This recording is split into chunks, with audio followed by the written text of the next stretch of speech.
Turkish President Erdogan wants to prosecute German television presenter Jan Böhmermann because he insulted him. Or, listen Erdogan, it doesn't work like that in our countries. We can say what we want about politicians. I can say whatever I like about Belgian politicians, like Bart de Wever, he's and Charles Michel, the Prime Minister of Belgium, he's a as well. And a see? I can see what I want. No censor.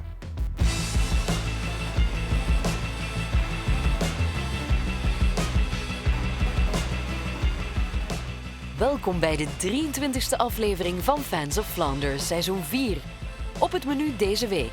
Ivna Malouli uit Brazilië schreef een pakkend persoonlijk kinderboek. Gemengde koppels van over de wereld blikken terug op hun kindertijd. We maken kennis met de mysterieuze Limburgse putheks. En Rio de Janeiro roemt de koers met een hip-hop-nummer. Speciaal voor expats, maar ook voor jullie, gelukzakken van bij ons. Gisteren was het Wereldboekendag en naar aanleiding daarvan bezocht Fans of Flanders Ivna Malouli, een Braziliaanse journaliste die een kinderboek schreef over een moeilijk onderwerp.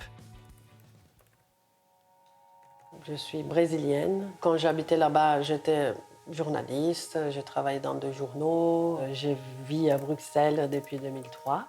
Je suis tombée malade en 2009. J'ai découvert un cancer du sein. Donc, à partir de là, j'ai commencé à écrire. Donc, j'utilisais tout ce que mon pouvoir, c'était d'écrire. Je savais faire quelque chose, c'était écrire. Toute votre peur, toute votre insécurité, tout ça, vous pouvez mettre dans le papier. Donc, faites ça. Donc, tous les jours, je devais écrire un peu.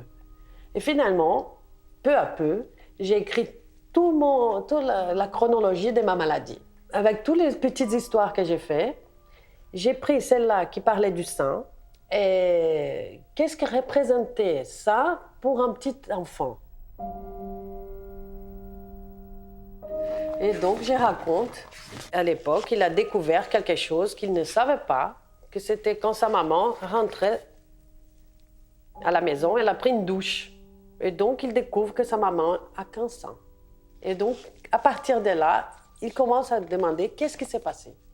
Et donc, il faut vraiment parler aux enfants, parler d'une manière vraie et avec des mots d'enfant. Aujourd'hui, maman ne se sent pas bien. Aujourd'hui, maman, elle est fatiguée, elle est triste. Mamie est malade, mais tout va aller bien. Et c'est des mots comme ça, très simples et qui aident. Voilà.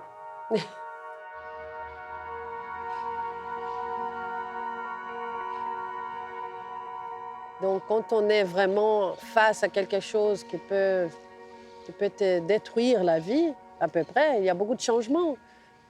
L'amputation, les médicaments, les gains de poids, j'ai beaucoup grossi. Et donc, il y a beaucoup, on perd les cheveux. Donc, ça change beaucoup pour une femme. Moi, j'étais méconnaissable, quoi. Et bon, aujourd'hui, je vois les choses autrement. Je suis plus calme, je râle moins, je profite de la vue. Voilà, je suis quelqu'un de plus mûr et plus consentant. Ça veut dire que je regarde les autres autrement. Je veux aider les femmes. Donc voilà, c'est quand même un changement très, très, très grand. Très grand.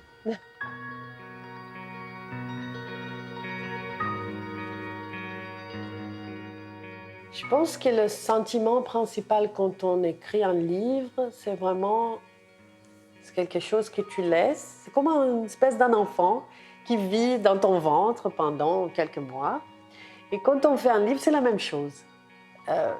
La sensation d'avoir accouché quelque chose. Et accoucher quelque chose qui vient de toi. C'est vraiment quelque chose de tripe, quoi. C'est un truc extraordinaire.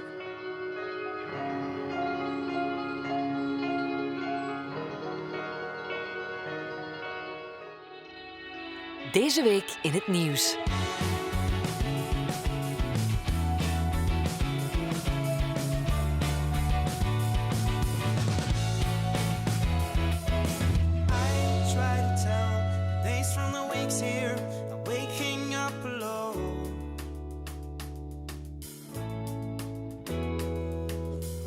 If only I could start a war. What is go a little faster?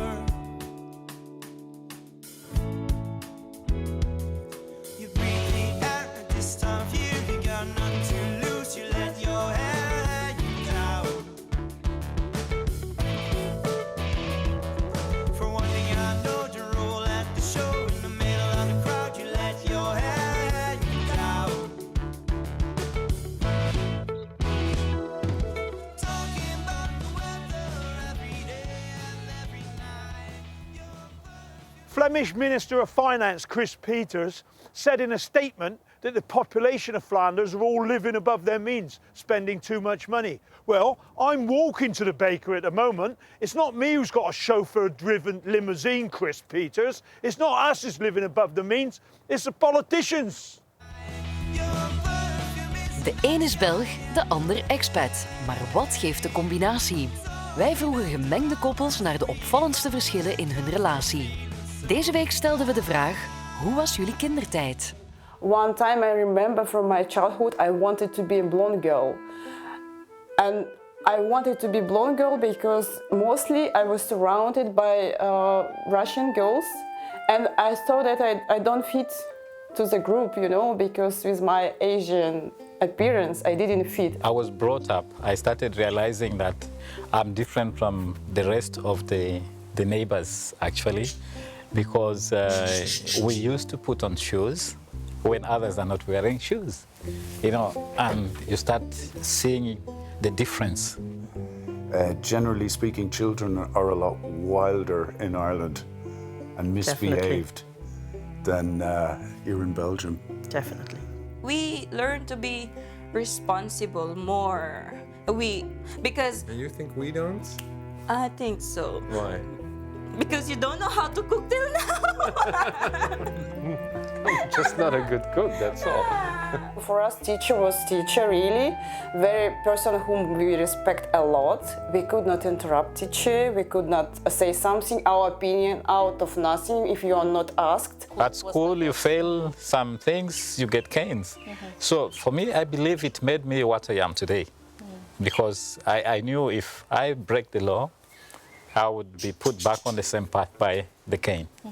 So, but here, no caning, eh? Not anymore. Here, no caning. It was like that before, yeah. No shouting at a kid. It's normal in the Philippines and not here that you spank your children when they did something wrong. Here, in general, I think children, they have much more freedom to express themselves and they're much more focused on themselves. Can you drink before you're 21? Legally or Legally. Legally, I think it's 18. I'd say no Irish person knows the legal age for drinking because everybody just, I don't know, is it 18? When my mom tells something and you don't listen, you just ignored it 1 to 2 times and you will get it immediately.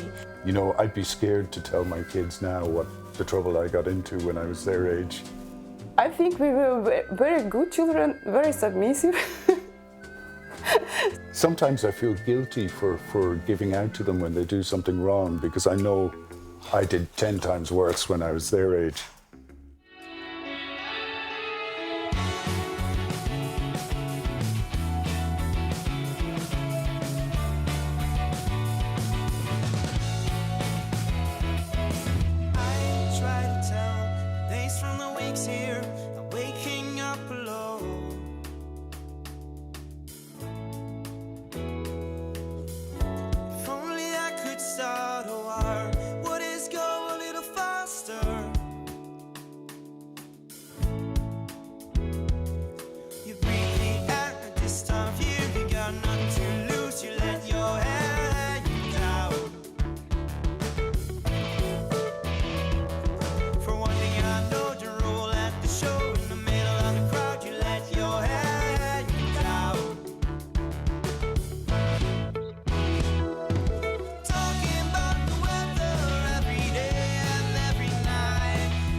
Wie de voorjaarsklassiekers wat gevolgd heeft, zal de wablief van deze week ongetwijfeld aan het werk gezien hebben.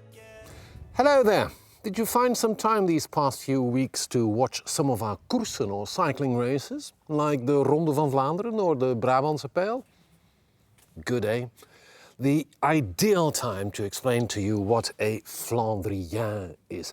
A Flandrien is a cycling legend. He keeps on pushing with one thing in mind only: be the fastest and reach that finish line as number one. That's a Flandrian. Now, it takes more than just winning one race to become a Flandrian. You have to be a true legend. And some people might argue that Brik Schotte here was the last of the true Flandrians. And he stopped cycling way back in the 50s. We also have this very prestigious award called the Flandrien of the Year award. And I haven't won it so far. Although I think I might for standing up to my wife or my boss. What'd you say, Brik? Brik says yeah.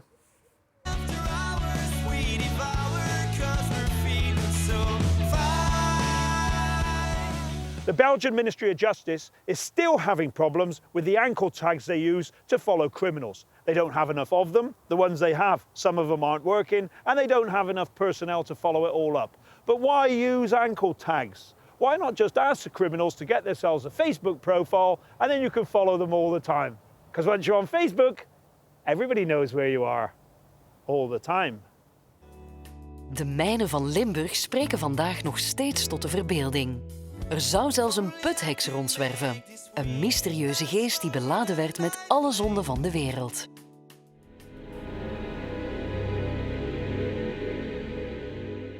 History can be a real goldmine when it comes to stories. And today's story is actually a ghost story. It's a story about mine and a ghost. The ghost of a witch. And when we think of mines in Flanders, we think of Limburg. But not all mines have ghost stories, do they? No, of course not. But this one does. The mine of Heusden Zolder.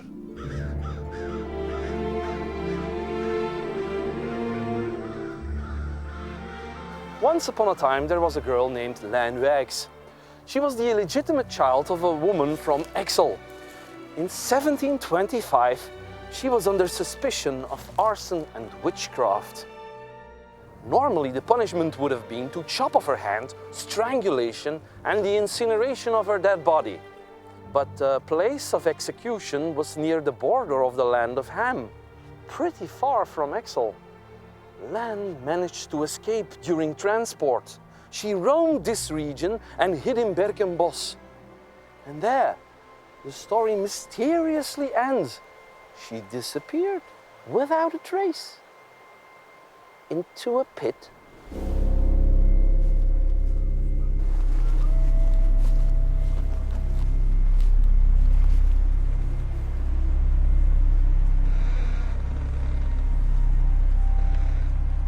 It seemed that no one would hear from Laan Wijks, the condemned witch, ever again.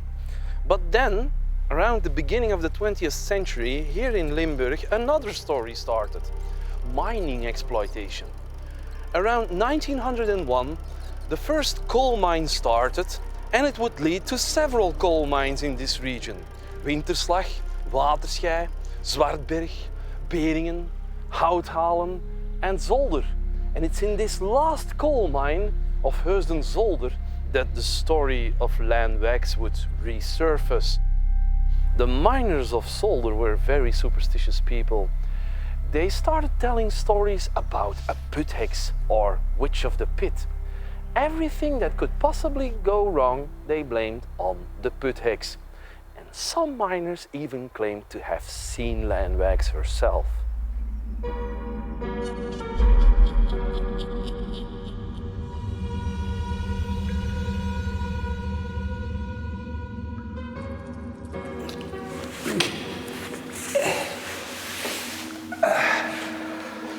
Were the miners from Heusden Zolder the only superstitious ones?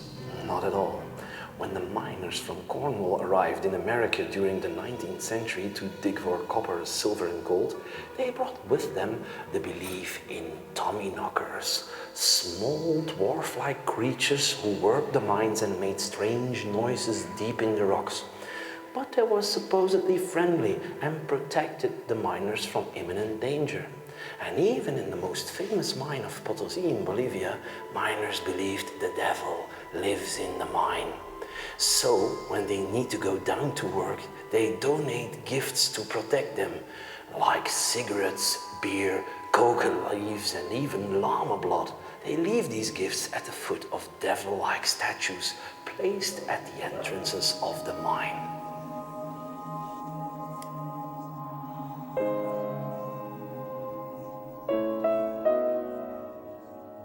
And the mines, they slowly became obsolete when focus shifted on other energy resources. What remains today is largely some stories and some remnants fit for industrial archaeology. Today, the mine in Beringen is a museum dedicated to this mining heritage. And the mine of Zolder delivered her last coal in 1992. So maybe finally the Puthex did get her last call for revenge?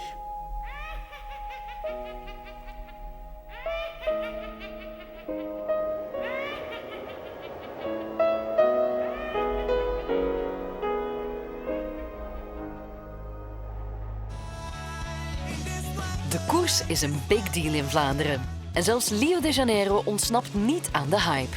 Creatief als hij is, heeft hij zijn liefde voor het wielrennen vertaald naar een vette hip-hop-schijf. Ooh, hey there. I know I am supposed to be working, but the cycling is on. You know me, I am a little bit of a rebel. I even made a rap about it. Wanna hear it? Rio de Janeiro 2016, straight out of Brazil. Mais que nada, motherfucker. Yo, I live in Flanders now, and they cycle here. I don't really know the rules, but I love to cheer. There's a bunch of guys on bikes and they ride real hard. They wanna be the first, so they get on the award. See that boy in front with his rainbow jersey? I don't know what it means, but he ain't showing no mercy. There are other colors too, but I don't know what they stand for. I just know the shit looks good on the dance floor. Shoes in the battles, pants are tight. Have a tie for safety, but they look alright. Your muscles must be real, so don't do no hormones. I ain't never taken drugs like my boy Tom Bones. Watch out with their chains, they're not for your neck. They're covered in grease, so your neck gets black. But what the heck?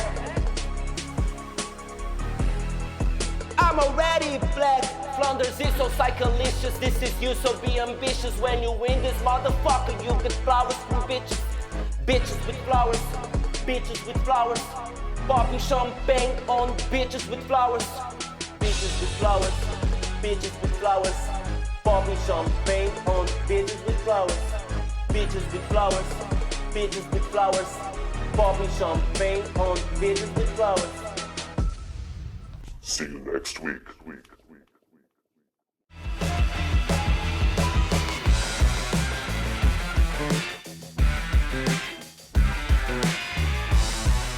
My name is Konstantinos. I'm Greek. I'm a cartoonist, and I'm trying every day to be smart and funny.